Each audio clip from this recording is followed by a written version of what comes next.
Operation Get Buena Back on the Air is now officially underway.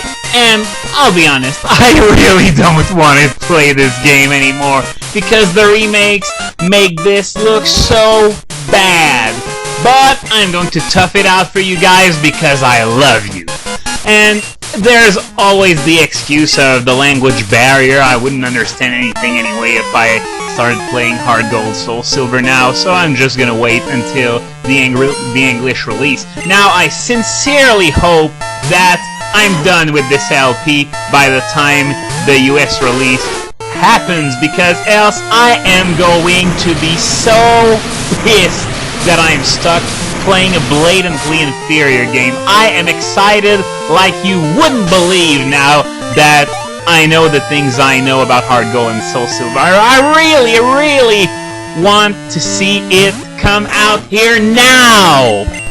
But yeah, the remaining move tutors I was supposed to talk about. Well, there's Pain Split, which a lot of Pokemon get, but the problem with Pain Split is that it's not really a viable healing solution. It has to meet specific requirements for it to work. It's too situational. It's better than nothing, of course, just ask Dusk Noir, but it still doesn't beat the likes of Recover.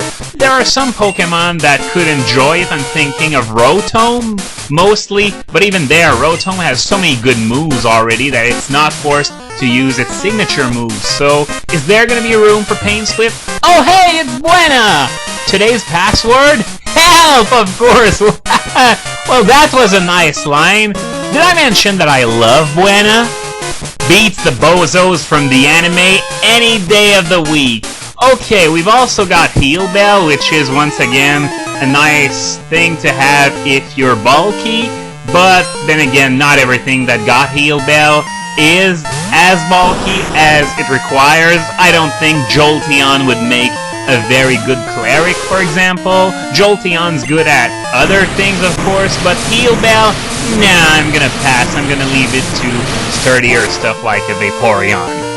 And you also gotta love how Uxie gets it, but not Mesprit or Azelf. Now granted, Uxie was the best one at using this move anyway, so Mesprit and Azelf would have nothing to do with such a move. But one thing that irks me slightly is that not even Cresselia gets it. I mean, they've shafted Cresselia so much when it comes to support moves already that it's starting to teeter on the line between overused and borderline, and that is not good when you are as beefy defensively as Cresselia is. It really should get some good support moves. As it stands, Uxie just gets everything, leaving Cresselia with just little bits. Now Cresselia is not the Uxie with 100 HP that it used to be. Now it's almost the inferior version of Uxie, which is rather odd considering once again that there's such a huge difference in terms of HP. But moving on, Low Kick is a very interesting move because Grass Knot is rather popular in the overused environment given all the heavy Pokemon that lurk there. And Low Kick is basically the same move, only fighting physical. But yeah, I've always wondered if Low Kick could meet the same kind of success as Grass Knot did, and I guess we are about to find out, especially since the most common, well, I wouldn't say the most common, but you don't get much better than Brick Break for a balance between learn base, reliability, and power, and it's only 75 power. So yeah, Low Kick could really get some significant use, I think. It could be interesting. And finally, there's Bug Bite. The only reason why I'm mentioning this at all, since, as you might have noticed, I'm not even mentioning Sky Attack because it's complete junk, but Bug Bite actually has some slight interest because of the Technician boost Scyther and Scizor get from it. Now there's been some debate as to whether it should replace U-Turn on choice sets, but I personally don't agree with that because U-Turn is so useful for scouting that it's very much worth the drop in power, because now Bug Bite would have 90 power with Technician and that nice little bonus when the opponent has a berry. However, it is going to be an excellent replacement for Scizor on Swords Dance sets, because Scizor has 80 power and no added effect, while Bug Bite, as I said, has 90 power and that nice little bonus when the opponent has a berry, of course. Berry holding opponents come a lot more rarely than they used to, but it's still something that Scizor doesn't have. It has no added effect at all. So that about does it for Hard Gold and Soul Silver. I will have done a lot of mileage with its release, by the way, about 10 videos, though a lot of that was, you know, story events, since we got a lot of story progression during that time, and that is how the metagame will look for the next couple of years. I'm not expecting the next generation to come until at least late 2012, because the thing is, they still haven't released any Pokemon from the 5th generation at all. So usually there's always a 2-year-and-a-half period between the first Pokemon being announced and the actual games coming out. So we're still...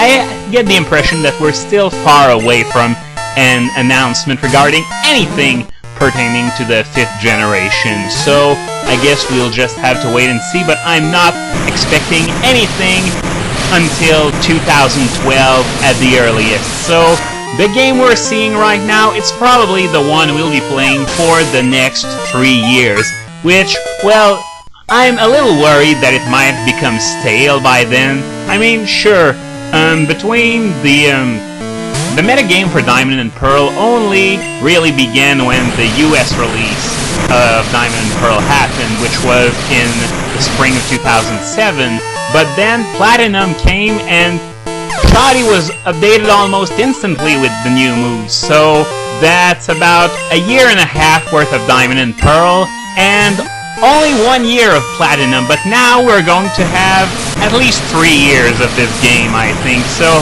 I think if we want an update, it's only gonna come by way of events and stuff. Poison gas, no! Oh man! Now I'm going to have to finish this fight ASAP, and I'm going to head back to the Pokemon Center to heal. I mean, sure, I've got so many cherry berries that... No, cherry berries are for paralysis. Which one's for poison again? Oh yeah, Pecha berries. I tend to confuse those low-end berries a lot. So I got a lot of Pecha berries, but I'm not really gonna use them for nothing when I can just go back to the Pokemon Center and heal. Besides, I have lost some HP too, as well as PP, so I'm gonna recover that in one go. And no, I'm not really worried about my Lapras dying on the way there. It just has so much HP. It's a freaking HP fountain. I could probably go on foot to Ekriti and it would still live. No, maybe not that far, but still, it could live a long time without me needing to do anything about it. But I'm just doing something about it now just to put all the chances in my corner. So sorry for that little interruption.